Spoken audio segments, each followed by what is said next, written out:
Bonjour everyone, Nessa here and welcome to my kitchen. So today I'm going to present you a new mold that we just got at Bangkok. It's called the Twisted Crown mold. It's a beautiful mold and you can make a lot of things in it. Today I'm going to share with you an amazing recipe. It's a no-knead, no-proof French brioche and it's exquisite. It has butter, it has milk, it has a lot of good things. So I'm going to show you right now on how to do it. First of all, I'm just going to take my warm milk that I just heated in the microwave for a few seconds. It has to be warm because if it's too hot, it's going to kill your active dry yeast. I'm going to pour it in here and with my magic whisk, I'm going to give it a little stir. So this will help the yeast to get activated and I get back to you in 10 minutes. Alright, so it's very important to give it really the 10 minutes that you need because what it's going to form, it's going to see right here like a little film on top. So this is a good test to check if actually your active dry yeast is still valid. So I'm just going to give it a little stir and we're going to start making our bread. So right here in my stainless steel mixing bowl, and this is my favorite whisk, which we used to carry at Bangkok, but we don't anymore, unfortunately. So I'm gonna pour this right here.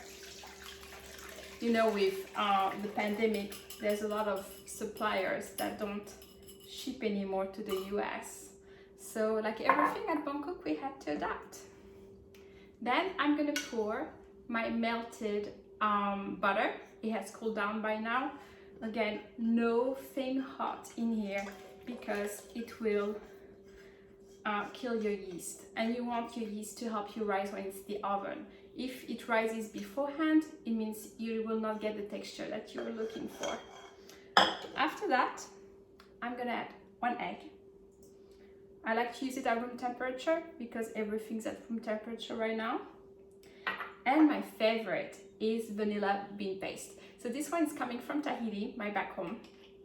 Why I use paste instead of vanilla extract? Well, actually here the vanilla beans are being crushed, so you're gonna get much more flavor of the vanilla like you would have it in a vanilla extract. So I'm just gonna put 1 teaspoon and it smells so delicious. Perfect. And I'll give a little mix. So you see? So far, so good, nothing complicated. And right here, I'm gonna get my dry ingredients. So right here, I have all-purpose flour, I have sugar and a little bit of salt because like everything, you know, we need salt to activate with the sugar that we have. So I'm gonna slightly put it here and I'm gonna give it a little stir right here. This helps the flour to be sieved.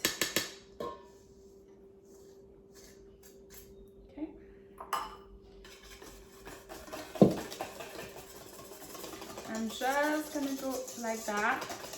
It doesn't need to be perfect because again, we're making bread, right? We're not making a cake. So it's better not to overmix it. Right here.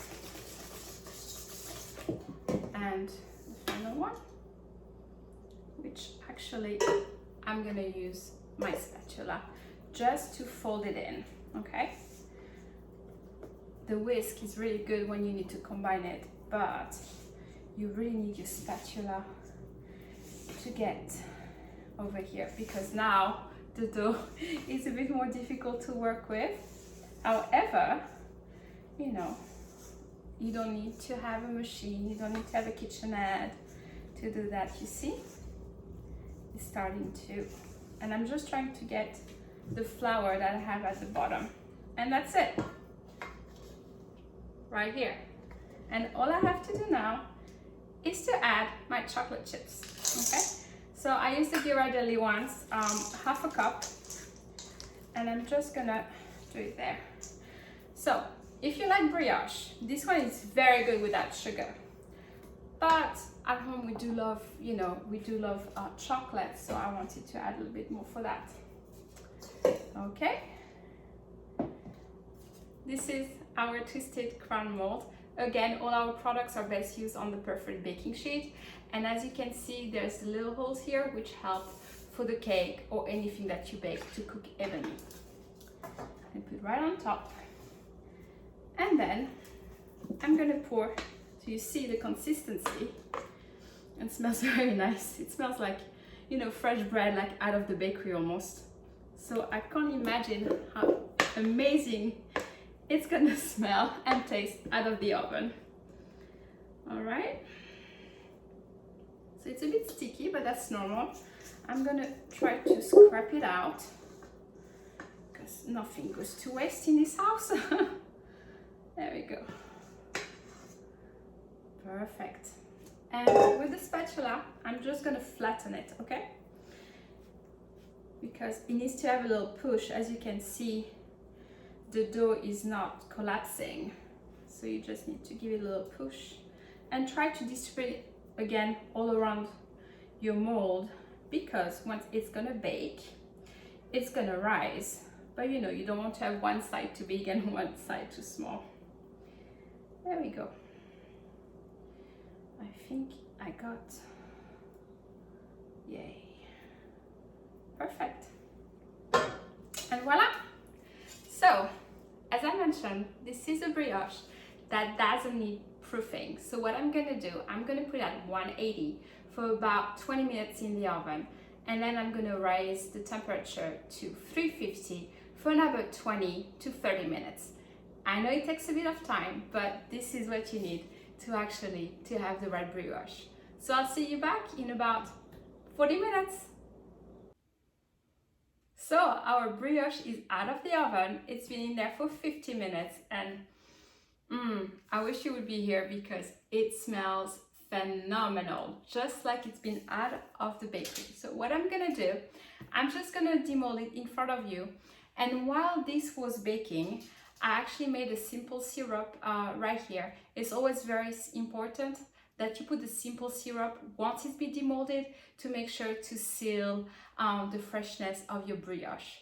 I always make some ahead of time, that way I can just warm it up. However, it needs to be cold once you put it on your warm brioche. Otherwise, it's just gonna go straight through.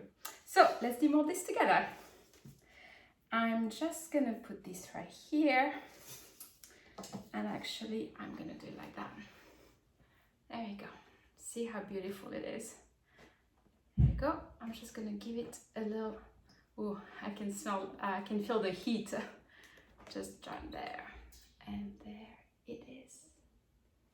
See? Nothing stick to it. And we have this beautiful piece of bread for the snack this afternoon. So what I'm gonna do now, I'm just gonna put this on the side. And I'm gonna brush right here with the simple syrup. Okay?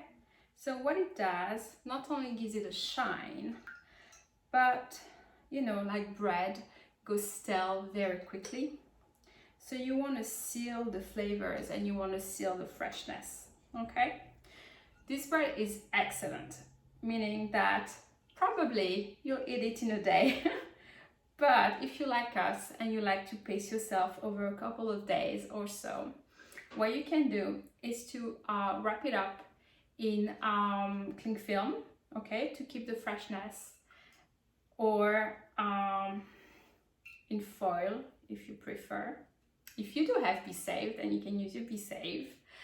And then you can either have it cold the next day, or you can reheat it in the oven, just if you like to give an extra crunch. There we go. As you see, I always work with my bun mat right below, because that way if anything falls off, it's easier to clean. And once I'm done, I can just roll it off. There we go. So you see how nice it is. So we're gonna eat it together. So I'm just gonna open it so you can see how amazing it looks. Look at that. And look how soft it is. I'm gonna try some. It's good. I know I shouldn't eat warm bread, but it's my favorite thing to do. So if you are close to home, come and have some with me today. If not, down below the recipe is posted so you can make it easily at home with your new mold that you can order on my website, bakingwithnessa.bangkok.com. See you soon. Bye.